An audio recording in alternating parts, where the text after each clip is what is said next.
want to thank everyone for joining us for the first Coffee with the Community for the 2021-2022 school year. I'm Dr. Jeremy Tucker, Superintendent of Schools, and we certainly could not have had the start that we've had to this school year without your help. Whether you're a student, a parent, staff member, or just a member of the Liberty Public Schools community, we want to thank you for all that you've done, your patience, your grace, and flexibility, as we've said all along, in starting the school year while we navigate the ongoing pandemic. We welcome you to the first in our series of Coffee with the Community to be held over the course of this year with a variety of topics, so be on the lookout for that schedule. And we welcome you to join us virtually or face-to-face as we're able to reconvene in a face-to-face format to share a little bit of what's going on in our school district on a variety of topics. As always, we welcome your input, your feedback, reaching out with your questions or ideas so that we can better meet the needs of our nearly 13,000 students across Liberty Public Schools. As we get going for this Coffee with the Community, we first want to start with just a quick glance at our district composition. As we've shared, we're nearly 13,000 students in pre-K through grades 12. That's a common question that people will ask us. So we have some information as it relates to our schools, our buildings, the composition of our teachers, our teacher staff, the demographics of our students. So much of this can be accessed on our Liberty Public Schools website by visiting www.lps53.org. One of our common questions that we're asked at the start of each year is what is the breakdown of our enrollments across buildings and across grade levels. And as you can see by the screen behind me, we currently sit as of August 10th at 12,712 students in Liberty Public Schools across all grade levels and all of our campuses. As you take a look at our overall enrollment at the bottom of this slide, you'll notice that by starting in kindergarten through first, second, really you have class sizes in that early to mid 800s range. By the time you hit that third grade, all the way up through about 12th grade, those numbers increase pretty significantly into the 900s or into the 1,000 class size range by the time you get into high school. Also broken down by building. This is an important piece as we share a little bit of information later on in our presentation around our outlook in terms of our demographic projections and where we see our district going in the coming years. As we dive into this information, we wanted to again draw your attention to our Return to Learn information captured on our district's website. We've been in the process of navigating the COVID pandemic now for really 3 school years. The latter part of 2 years ago as we shut down during the fourth quarter, as we reopened, welcomed our staff and our students back for summer school, all of last year in its entirety, but then certainly as we've started this current school year. All of our information is housed on our district's website that you can access, and we look forward to pushing out additional information as far as updates, be it from the district or from the 2 county health departments, Clay County as well as Kansas City Health Department, or information from our state that might impact our Return to Learn planning. Wanted to draw your attention as well to a couple of documents we've been working on during the course of the pandemic and even prior to that, and that's our graduate profile, our vivid vision, and our strategic plan. Our graduate profile is the document you're looking at around the areas of academic, cultural, personal, professional, and entrepreneurial skills and dispositions. During our strategic planning process, we solicited input from our community, from our students, from our parents, from our business community around what are those skills and dispositions that we believe are important for our students to possess, not only during their time in school in Liberty Public Schools, but upon conclusion as they walk across a platform or a stage at graduation to receive their diploma in hand, enter into the world of work, go on to college, whether it's a 2-year or 4-year institution, or enter straight into the armed services. What are those important skills that we believe our graduates will need to be successful in life, college, and careers that they pursue beyond Liberty Public Schools? What we heard were that these areas are incredibly important. Those academic skills and dispositions, cultural skills and dispositions, personal, professional, and entrepreneurial. So we would encourage you to take a look at the graduate profile if you're not familiar with it, and in essence, learn the definitions within each of these categories. More importantly though, take a look at those skills and dispositions that are captured within each area. Whether it's what does it mean to be a critical thinker, or to be analytical, or to be collaborative, or to be civically engaged, all the way to what are those entrepreneurial skills like being strategic or adaptable or creative look like as we think about students and staff creating opportunities for learning in and around these skills and dispositions. That's the easy work. The more difficult work is tying it to our classrooms and our content areas. So each of our building leadership teams, our building principals and their staff are working at trying to identify what type of content and curriculum do we already have that links to this graduate profile. The idea being that we infuse more of it within our classrooms, within our content areas, within our elective areas, so that students will be equipped, whether they're sitting across the table in an interview setting, whether it's with a prospective employer or a college admissions counselor, and being equipped to share their story of what they've done during their time in Liberty Public Schools. We believe that's a critical piece for their success beyond high school. In addition to that, moving away from our traditional mission, vision, and values to capturing and developing more of a narrative or story that we're calling our vivid vision. That comes in the area of learning, teaching, leadership, professional learning for the adults in the organization, as well as community. It's our effort to be able to tell the story that if we accomplish all of the things that we set out to accomplish as set forth by our strategic plan, here's what it might look like to live and work and learn in Liberty Public Schools. So we would encourage you to take a look at that vivid vision as well. It leads us to the areas that are captured within our strategic plan within those 5 areas. Again, learning, teaching, leadership, professional learning, and community. Under the category of learning, you can see the various attributes or aspects and plans that are in place within that category, from competency-based learning all the way to real-world learning. Under the category of teaching, it includes culturally responsive practices, multi-tiered systems of support, flexible scheduling, project-based learning. And then for leadership, because we're all leaders in our organization, from students to staff to administration, it's really thinking about equity, thinking about cross-cultural communication, work-life balance, recruitment, as well as well-being. And then the final 2 categories, as far as professional learning and community, incorporate concepts like micro-credentialing, professional learning, communities that we're experiencing on Wednesdays during our early release time at every single one of our campuses, cultural competency, on-demand professional learning, and then that connection for college and career readiness networks with our broader community. Again, these are those areas that are focused within our strategic plan.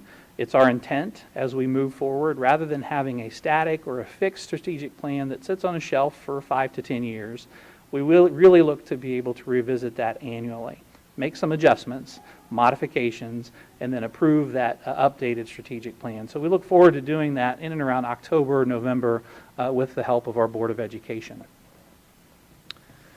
Looking at a couple of other pieces that are captured within the strategic plan, you can access all of those documents online by visiting our MAID page, but then also learning more about the district by clicking on our district, but then focusing on that area or that section that speaks specifically to strategic plan under the category of who we are.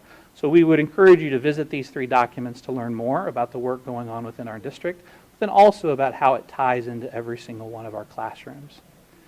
To shift topics on you, taking a look at our enrollment and demographic projections. During the time period of navigating the pandemic over the last year, we continued to work our strategic plan, develop our return to learn plans, but at the same time we also began thinking about facilities master planning.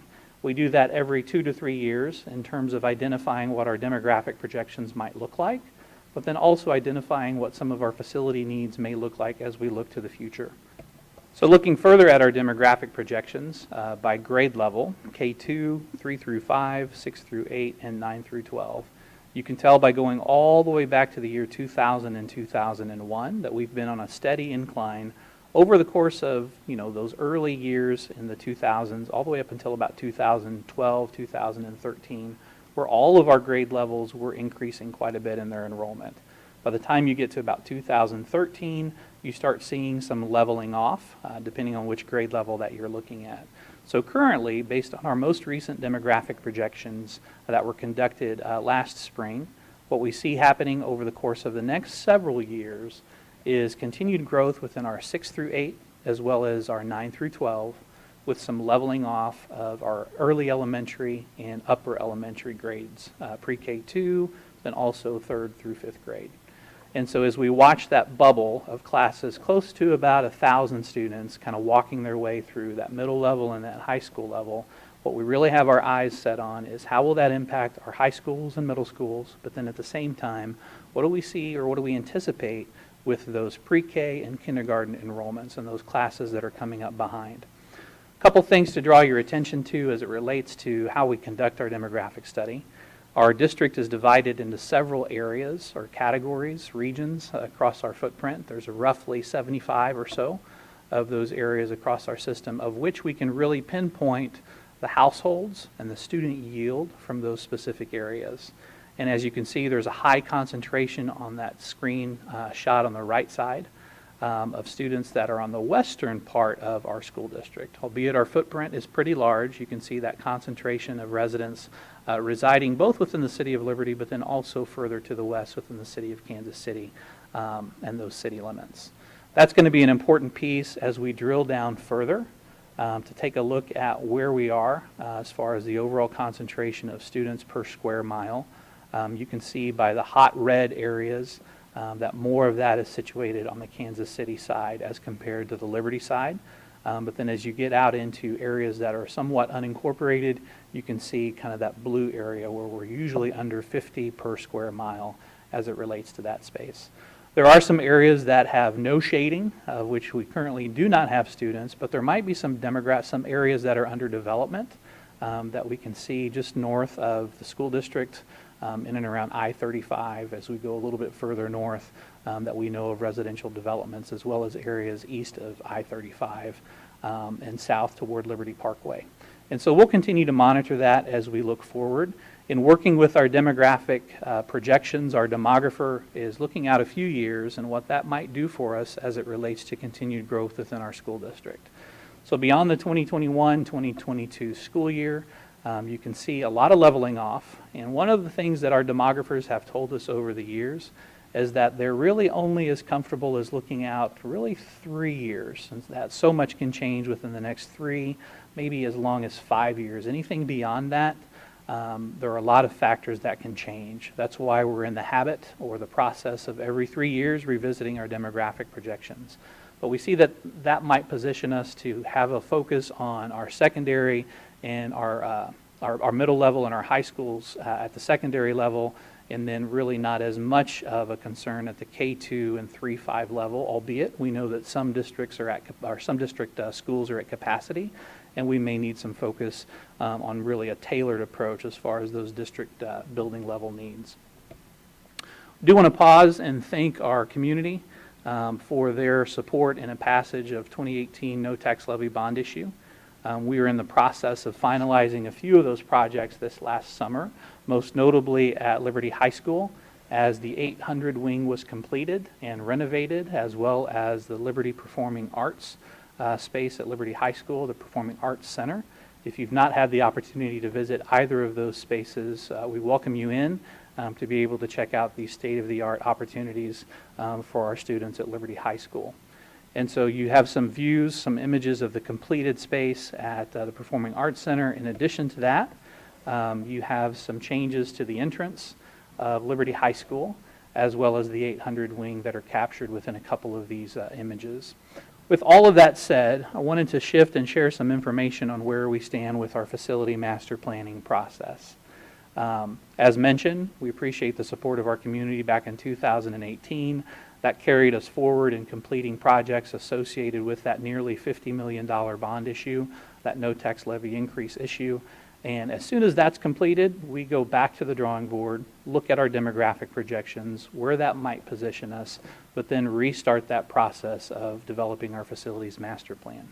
So over the course of the last several months, we've been initiating the early stages of that plan and wanted to share a little bit of that information with you during this Coffee with the Community presentation. The first step in that plan, in working with our architect Hollis and Miller, is to really develop a game plan as to what that might look like.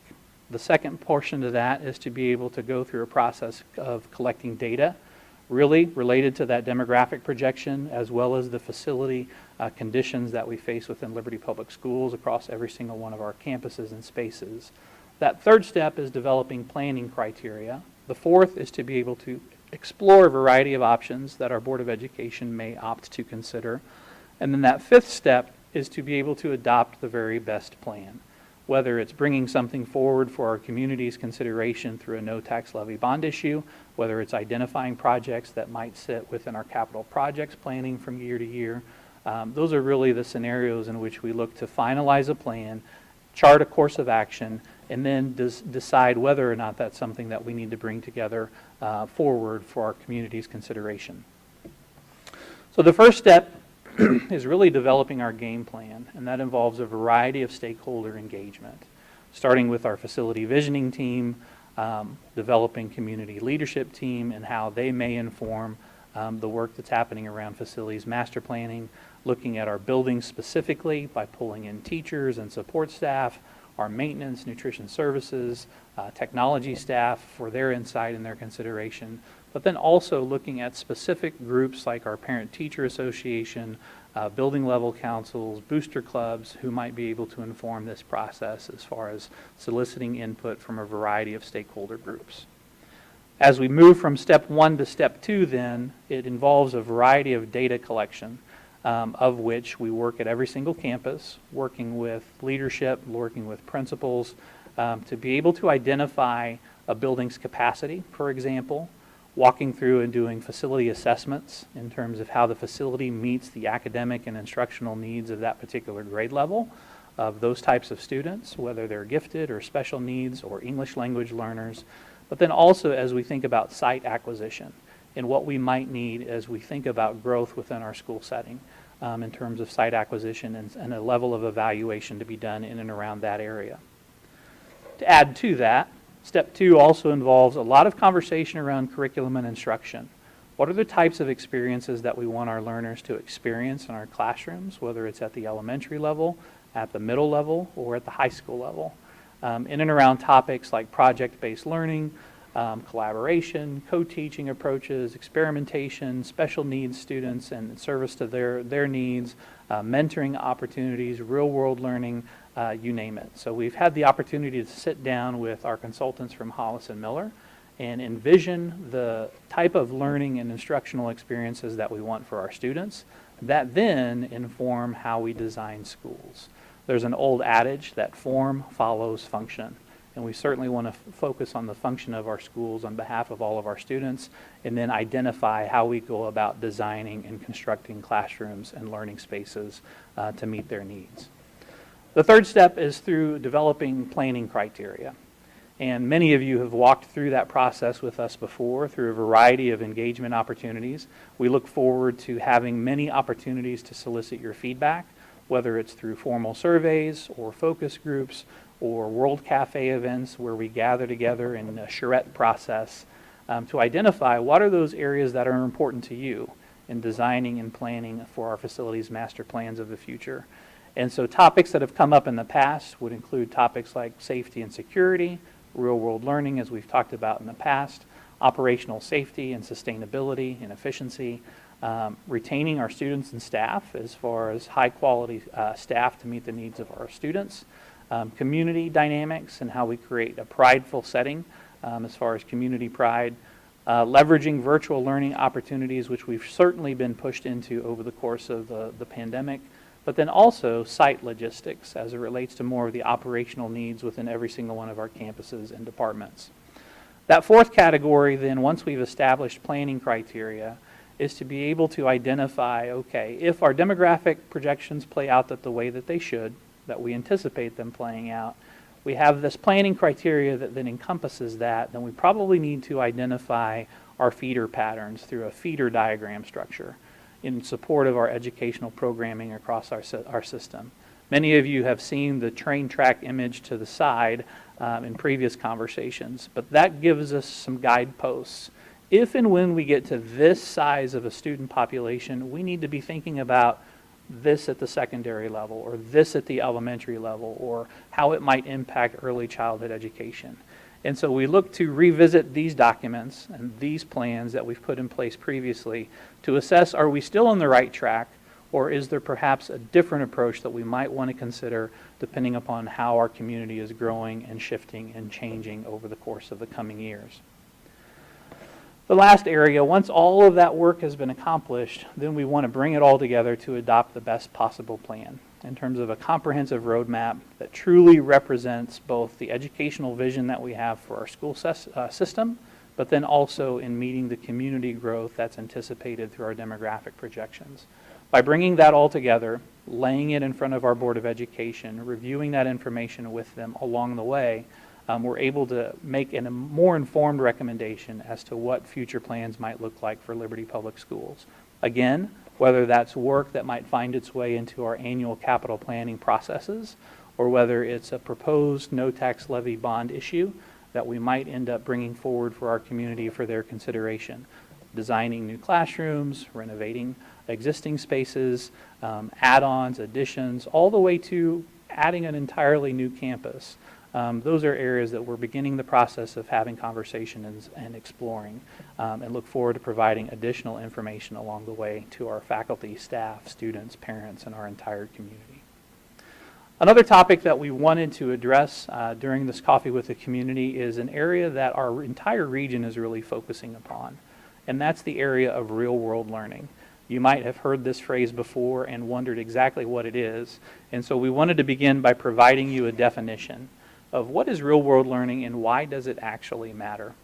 It's important to know that in Liberty Public Schools, we've been working toward this for several years, but at the same time, beginning to expand this work in collaboration with a variety of school districts and organizations across our Kansas City metro area, both on the Missouri side as well as the Kansas side of our boundaries. And so as we think about the definition of real-world learning, many might think that it sits only at the high school level, but we know that that is not the case in Liberty Public Schools, and that real-world learning begins early on. It's tied back to the graduate profile that we spoke about earlier, but then it's also an integral piece in our vivid vision and strategic plan. So an agreed-upon definition across our region of real-world learning is simply this: real-world learning prepares students for the future of work by giving them real job exposure and learning opportunities to build essential skills and inspire their unique path forward. And so one of the ways that you can look at this, knowing that we cover pre-K through grades 12, is by putting this on a continuum that might look something like this. If you think about real-world learning as a continuum of experiences, it might begin with some early exploration. And so you think about our elementary grade levels or even our early childhood experiences where students begin to be exposed and develop awareness through really brief bursts or exposure around a variety of career or college opportunities through a variety of content or activities or experiences. Add to that the opportunity to apply their learning through practical experiences where they increase their level of engagement, be it toward a particular college degree, college pursuit, a particular vocation or career, a specific sector or industry that they might be interested in pursuing, or even the armed services, where you move from exploration to increased engagement. And then by the time you get to the latter stages of that continuum of experiences, it really becomes much more immersive, where a student is performing work in authentic environments with professionals, perhaps working in an internship, working alongside a mentor, or perhaps that classroom teacher is incorporating a client-based project to be able to provide a solution around an identified problem that an organization, a business, or a community might have identified. That leads us to the attainment of several items that we want to emphasize. By the time you reach high school, it's our hope and our desire that students will have attained a variety of market value assets. Our hope is that every student at least obtains one. Those market value assets, though, come in a variety of forms. It might be a work experience of which a student is involved in an internship, or perhaps they're involved in an externship opportunity. Perhaps they're working in a field that they're interested in exploring. We have several examples of that taking place within Liberty Public Schools already that we'll talk about and share here after a while. In addition, it might involve specific credential attainment. You might have a student that is working at a career center toward attaining an industry-recognized credential or a certification that then is portable for them to be able to take into a job interview or an application process, or even in consideration of getting entrance into a college degree pursuit. At the same time, we know that many of our students are in fact college-bound, whether they're working on their A-plus program or whether they're working in dual credit opportunities or advanced placement courses. how might we ensure that students are gaining college credit that then positions them ahead of the game once they exit high school and enroll in college? We have a variety of those opportunities that are available to our students. Additional market value assets show up in entrepreneurial experiences, where we have some pretty entrepreneurial students that are already involved in creating their own businesses, solving their own problems through a variety of patents or other projects that they've identified.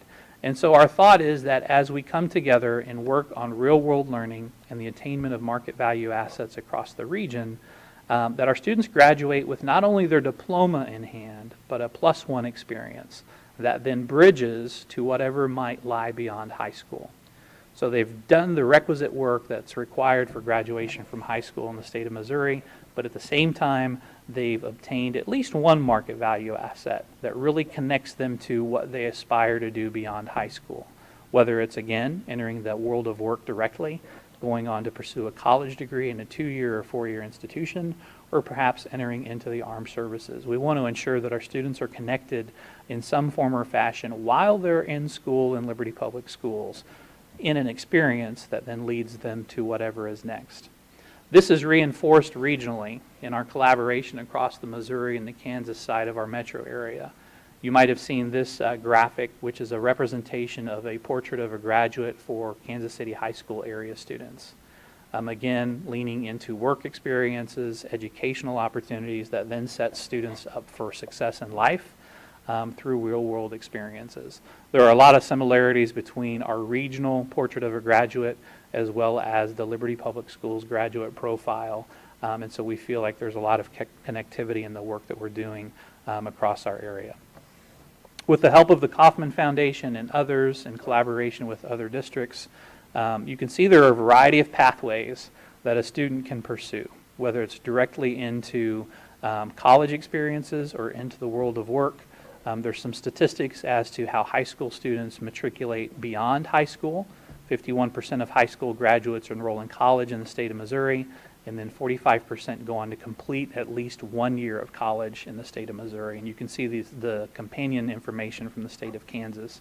Reason why this information is important is that we believe as a region that if we are able to ensure that a student is connected to an experience, whether it's a market value asset through an internship or college credit or entrepreneurial experiences or client-based projects while they're in school, that will lead them to greater completion of whatever they pursue beyond high school, whether it's straight into the world of work, onto college, or as we've shared earlier, enlisting in the armed services. This is what it looks like across our region, across the greater Kansas City area, where we have about a 6-county region ranging from Cass to Clay to Jackson to Johnson to Platte and Wyandotte that then encompasses approximately 100,000 high school students. Our audacious goal as a region is that by 2030, all high school students across our region will graduate with market value assets and a diploma, preparing them for future work and learning experiences. That is a pretty lofty goal, but we're glad to say that in Liberty Public Schools, we are already on our way in meeting that particular goal of all students graduating college career ready, but then also with the attainment of a market value asset. We'll share some examples of how that shows up in our school setting in just a little bit. So whether you are a teacher, a staff person, a student, or a parent, or even a business member in our community, there are ways in which you connect to this work. From employers that offer up their experiences, their lessons learned, their mentoring to our young people, or offering up internship opportunities or ideas in around projects or client-based opportunities, all the way to our students that identify an area that they're interested in and then bring that idea forward in terms of contemplating, hey, I think I might want to do an internship in this area. And then as a system, we rally around them through our teachers, our faculty, our administration, our variety of programs that we offer within Liberty Public Schools to help them obtain that market value asset in and around that area of interest, again, through internships and other real-world learning opportunities. A few examples that we have within Liberty Public Schools. Programs you may be familiar with, like Northland CAPS or our 2 career centers in Excelsior Springs and the Northland Career Center in Platte County. Programs like the KC Tech Academy or our College Acceleration Program through Maple Woods Community College. Those are programs that we have had in place or have grown recently to allow students to obtain those market value assets. Across our system in many of our schools, we have project learning environments through project-based learning like Epic Elementary, Heritage Middle School by Design, North Nation by Design, and the Edge Micro School were recently opened this fall as we started this school year to be able to incorporate a lot of those real-world learning experiences. We're looking at other opportunities to expand that across our secondary level, as well as identify what that might look like at the elementary level. Other programs like the Unschool Challenge at Liberty Academy, in which we really have a reverse internship model for our alternative school students at the Academy, where our business partners come to them to facilitate internship experiences through a variety of areas of interest. The last area, as we think about this work around real-world learning, is our Network 53, where we've put in place a couple of career navigators at each of our high schools to work with our students, primarily juniors and seniors, around areas that they are interested in experiencing an internship, and those requirements that are necessary to be able to develop an internship resulting in real-world learning experiences and that market value asset attainment. So these are just a few examples of how we've incorporated real-world learning across our system in support of our graduate profile and our vivid vision. I want to leave you with this challenge, and this is from one of my favorite design firms, a firm called Gaping Void that focuses on culture. And there are ways in which you can connect to this work, whether it's conversations at home with your young children, middle-level students, or your high school soon-to-be graduates. You can connect them to these experiences and programs that we have within our system and begin those conversations at an early age around what they might be interested in pursuing. The other thing I would challenge you is to make a connection. If you are a professional and you work in any sector or any field, regardless of your role, we want to learn from you, your story, the path that you took to get to where you are at currently, your successes, your challenges, your lessons learned, because it's through those experiences that our students truly grow and learn the areas that they certainly want to pursue, or perhaps close some doors on some areas they thought they were interested in, but after learning more, they decide to back away. We call that a successful failure in terms of identifying those areas that you might want to steer clear from in terms of work experiences. So we want to thank you for joining us for this first Coffee with the Community series in our series. We certainly welcome the opportunity to connect with you down the road. Please reach out if there's ever anything we can do from this side of the district in support of your family, your students, and our entire Liberty Public Schools community.